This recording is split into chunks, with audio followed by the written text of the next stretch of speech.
और ये पत्रकारिता मालिक और सत्ता पक्ष के साठगांठ की ही नहीं है। इस साठगांठ में ये तय होता है कि हमको विपक्ष का या असहमति का हर सवाल, ऐसी हर सूचना को गायब कर देना है। तो आप सूचना गायब कर सकते हैं, लेकिन सूचना नहीं गायब हो रही है, जनता गायब हो रही है। हजारों की संख्या में लोग जमा होते, अपनी आवाज़ उठाते हैं और उन सैकड़ों चैनलों में उनको कोई प्रतिनिधित्व नहीं दिया जाता है। तो आप देखिए कि आप विपक्ष के संदर्भ में नहीं, जनता को इस टेलीविज़न ने गायब किया है। उसकी जगह पर अपने समर्थकों को जनता घोषित कर दिया कि ये मेरे दर्शक हैं जो ट्रेंड करा देते हैं। आप मुझसे असहमति होते रहिए, मुझे अच्छा लगेगा कि आप मुझसे असहमत हैं, लेकिन मैं यही कह रहा हूं कि इन सैकड़ों न्यूज़ चैनलों ने मिलकर जनता दर्शक के सामने चॉइस को, पसंद को लिमिटेड किया है, बल्कि एक ही तरह की सूचना दी है। तो जब न्यूज़ चैनल, सैकड़ों न्यूज़ चैनल मिलकर आपको डिक्टेट कर रहे हैं कि आपको यही देखना है, तब वैसी स्थिति में ये सवाल जायज़ है, ये बात कहना ठीक बात है, तार्किक बात है कि कम से कम 2.5 महीने के लिए आप इन न्यूज़ चैनलों को ना देखें। और अखबार, वही बात है, अखबार का भी वही हाल है। अखबार का भी मैं तो टीवी का माध्यम का व्यक्ति हूँ। हिंदी अखबारों की स्थिति बहुत ख़राब है।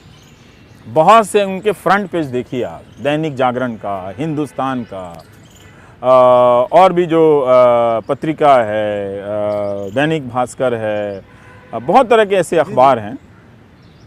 कभी कभी आपको दिखेगा, लेकिन कुछ अखबारों में तो पिछले 2 महीने से मैं देख रहा हूँ कोई खबर ही नहीं, कोई खबर नहीं है, कोई जानकारी, कोई नया तथ्य नहीं दिया जा रहा है। तो और वो उनकी अपनी रिपोर्टिंग बंद हो गई है, रिपोर्टर के नाम गायब हैं पन्ने से। तो जब आप हिंदी का एक अखबार रोज़ पढ़ रहे हैं, आपको लगता है आप सूचना ले रहे हैं, ठीक है, लगता होगा, आपके पास वक्त नहीं है इसको क्रिटिकली देखने का। हम लोगों को खुद ये क्या कोई किसी के विरोध में ये बात समझ में नहीं आई है। 20 साल बाद जाके ये समझ में आई है कि ये इन्फॉर्मेशन के ज़रिए किस तरह की क्लिनजिंग हो रही है, यानी सफाई हो रही है आपके दिमाग में, कि अब आप एक ही तरह के दिमाग में आपकी छवि होगी। ये खतरनाक स्थिति है, आप प्लीज़ समझिए। मेरी बात उतनी ज़रूरी नहीं है कि ये मैंने ऐसा कह दिया, मैं किसी फ्रस्ट्रेशन में नहीं कह रहा हूँ। आप हिंदी अखबारों में सरकार को क्वेश्चन करने वाले कोई सवाल आपको या कोई रिपोर्टिंग आपको नहीं दिखेगी। एक आध या अपवाद में दिख जाए तो इसको लेकर आप जनरलाइज नहीं कर सकते कि सब ठीक है। जबकि हिंदी के पत्रकार बड़े धाकड़ और माहिर लोग होते हैं, उनके पास सत्ता और समाज दोनों की थोड़ी बेहतरीन समझ होती है। इसके बाद मैं नहीं मान सकता कि उनके पास खबरें नहीं होती हैं। और मेरे तक यही सूचना आती है जब वो कहते हैं कि आप कर लीजिए, हमारे यहाँ तो छपेगी नहीं। ये एक ट्रेंड बन गया है कि आप कर लीजिए, हमारे यहाँ तो छपेगी नहीं।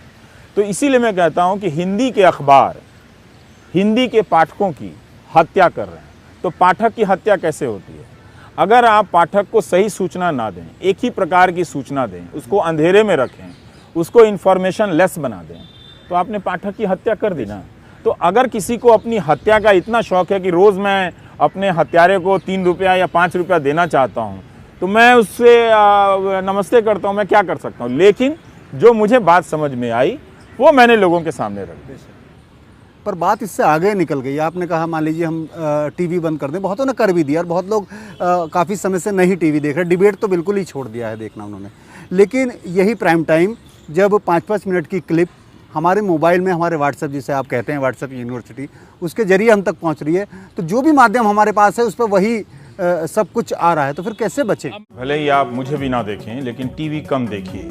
बहुत से लोग अब सोशल मीडिया पर उन चैनलों की करतूत को लेकर लतीफ़ा बना रहे हैं। अब मैं आपको बता रहा हूँ, मैंने ये नहीं कहा कि आप मेरा देखिए। जब मैंने कहा कि टीवी मत देखिए, उसमें मैं भी शामिल हूँ, उसमें मैंने कोई अपवाद नहीं रखा। उसका कारण मैं बताता हूँ कि 200 संख्या का एक वृत्त है, 200 तरह की सूचनाएं हैं। एक मैं तो नहीं दे सकता ना सारी 200 सूचनाएं, तभी तो एक बड़े लोकतंत्र में कई अखबार होते हैं और कई न्यूज़ चैनल होते हैं। तो जब 200 में से 199 सूचनाएं एक ही प्रकार की हो जाएं और एक मैं अलग भी बता रहा हूं, तो भी मैं सारी सूचनाओं के साथ न्याय नहीं कर रहा हूं। तो आपको लगता है कि मैं प्रासंगिक हूं या महत्वपूर्ण हूं, दरअसल मैं भी उसी इंफॉर्मेशन लेस सोसाइटी का पार्ट हो गया हूं। तो मेरे जरिए जो सूचनाएं दी जा रही हैं वो बहुत एक बिंदु के बराबर है। जो काम सबको करना चाहिए था या उसमें से किसी आधे को करना चाहिए था या 70% को करना चाहिए था, वो अगर एक या कोई 2 कर रहा हो या किसी एक चैनल में एक कार्यक्रम कर रहा हो या किसी एक बड़े से चैनल में कोई एक एंकर कर रहा हो, वो महत्वपूर्ण नहीं है। उसको भी नहीं देखा जाना चाहिए, उसको बंद कर देना चाहिए। जब आपको ये स्थिति स्वीकार करनी होगी कि आपको इन माध्यमों से अब सूचना नहीं मिल रही है। अगर आप इतना कमज़ोर बनना चाहते हैं, ये आपका फैसला है। माध्यम हुई, एक हमारा तीसरा माध्यम हमारे हाथ में मोबाइल। मैं कह रहा हूँ कि इसमें भी वही चीज़ें आ रही हैं। जब तो इसमें तो वही चलेगा ना कैसे बचा कि इस मीडिया में ये पूछा जाए। बचने का एक ही तरीका है कि पहले पूछा जाए कि ऐसा क्यों है। बेशक बेशक। अगर आप पूछ नहीं रहे हैं तो फिर आप अपने बचने को लेकर गंभीर नहीं हैं। अगर आपको लगता है कि ये सब खेल मीडिया में पहले भी होता रहा, आपातकाल में और इस काल में उस काल में, ये कभी भी नहीं हुआ। पत्रकार जरूर सरकार के करीबी रहे, अखबार भी रहे, लेकिन एक खबरों को लेकर प्रतिस्पर्धा रही। तो उससे यहाँ नहीं तो वहाँ खबरें, यहाँ चिंगारी नहीं फूटी तो वहाँ फूट गई, यहाँ फूट गई तो वहाँ फूट गई, तो लोगों में अलग अलग तरह की सूचनाएं पहुँच रही थी। अब वो बात नहीं है। अब वो संभावनाएं, खबरों को लेकर प्रतिस्पर्धा कि मैं इसी खबर को और नई जानकारी के साथ ऐसे करूंगा और इसी खबर को मैं और दूसरी जानकारियों के साथ इस एंगल से करूंगा, ताकि देखने वाला अगर 2 चैनल देख ले तो उसको बड़ा व्यापक परिप्रेक्ष्य मिलता है। अब वो सब सीमित है। आप देख लीजिए कि हफ्तों भर पुलवामा के बाद सरकार के एजेंडे की तरफ से युद्ध का उन्माद फैलाया गया। आज अब मसूद अजहर के बारे में जब चीन का जो फैसला आया, क्या आप वही एंकर और वही सेना के रिटायर्ड लोग आके स्टूडियो में बोल सकते हैं कि पीएम मोदी को चीन पर हमला कर देना चाहिए? उन तमाम लोगों को जो हमारे जोश में ये कहते हैं कि इस स्टूडियो में रहकर क्या बातें करते हो, सीमा पर जाकर लड़ो, तो हम भारतीय सेना के भी आगे फ्रंट लाइन बनने के लिए तैयार है, ये वचन देता हूं। आज के लिए इतना ही, धन्यवाद, जय हिंद। वही आपने जो कहा, बोल सकते हैं बात, वही और वो सुपर लगा सकते हैं। नहीं, अब नहीं लगाएंगे, क्योंकि यही लोग एक एजेंडा के कॉम्प्लेक्स में हैं। उसमें न्यूज़ चैनल उसका पार्ट है। आप समझिए, हमारे जो न्यूज़ चैनल हैं वो बीजेपी के ऑफिशियल जनरल सेक्रेटरी हैं। अब आप बीजेपी को भी देखिएगा अंत में, और उसके जनरल सेक्रेटरी को भी मैं कहता हूं कि आने वाले दिनों में वो रिडंडेंट हो जाएगा, वो महत्वहीन हो जाएगा, क्योंकि उसका जनरल सेक्रेटरी तो एंकर बन गया है। जो न्यूज़ एंकर हैं वो भारतीय जनता पार्टी के नए महासचिव हैं। इतना आसान नहीं है। आप देखिए कि उनके साथ पूरे उसी तरह का बर्ताव होता है। पर एक पूरा वर्ग इस दूसरी तरफ से भी हमलावर है, जैसे हम और आप भी कहते हैं गोदी मीडिया, पर उधर भी मैंने आवाज़ें सुनी कि डिज़ाइनर पत्रकार। नहीं, ये कहने से क्या हो जाता है? जो वे सरकार की गोद में जो बैठे हैं, है ना, उनके पास नैतिकता नहीं है ना, उनके पास नैतिकता नहीं है। ये बड़ी बात। वो कहने के लिए कह रहे हैं तो कुछ भी कह सकते हैं। तो अपने कपड़े और कोट की कीमत बता दें लोग, अपनी गाड़ियों की कीमत बता दें कि आप किस गाड़ी से आते हैं, डिजाइनर कौन है वो तो पता चलेगा ना, उसी से तय हो जाए। कौन कहाँ रहता है इससे भी तय हो जाए। अगर इससे तय करना, तो अगर आप सरकार की गोद में बैठ के, है ना, और जो सड़क पर है, जो सरकार के सामने, उसको डिजाइनर कहें, ये चलेगा नहीं। वो डिजाइनर नहीं होता है, वो पब्लिक है।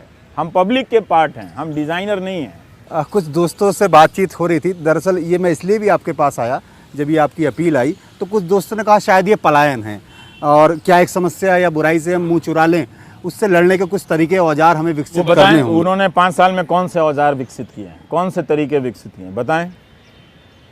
किसी बात को जैसा है वैसा कह देना पलायन कैसे है? इसका मतलब है कि उन्हें पलायन को लेकर कोई समझ नहीं है। 2000 रुपए के हर एक नोट पर NGC यानी नैनो GPS चिप लगा हुआ होगा। तो शांति से जरा थोड़ी देर बैठिए और सोचिए, अगर हम करें तो करें क्या, बोले तो बोले क्या। ये बहुत हिम्मत की बात है कि आप टीवी में काम करते हुए ये बात कह दें कि आप 2.5 महीने तक न्यूज़ चैनल ना देखें। आपको लगता है ये पलायन है? आपको लगता है कि मैं ये बात किसी शौक से कह रहा हूँ? मैं अगर इस बात में यकीन नहीं होता तो मैं नहीं कहता। मैं आपको फिर बताता हूं कि पर्याप्त अध्ययन के बाद मैं बहुत काम करता हूं, और मैं चाहता हूं कि बाकी जो एंकर काम करते हैं उनकी वीडियो रिकॉर्डिंग दिन भर की बना ली जाए और मेरी भी बना ली जाए, उस पर भी एक दिन बात हो जाए। हम तो सब ठीक है हैरत में हैं कि मैं बहुत काम करता हूं, बोलते हैं, और तो उस काम करने के दौरान, रोजाना कई 100 लोगों से बात करने के दौरान, उसके अनुभव का ये सार है। मैं आपको बता रहा हूँ कि जब मैं काम करने आया था इस माध्यम में, तो लगता था कि ये जनता को सशक्त करने का माध्यम है। आज ये माध्यम जनता को गुलाम करने का, अपने वश में करने का माध्यम बन गया है। ये एक वस्तु स्थिति है। आप इसको बदलना चाहते हैं, स्वागत है। मैंने बड़ी कोशिश की, मैं नहीं बदल पाया।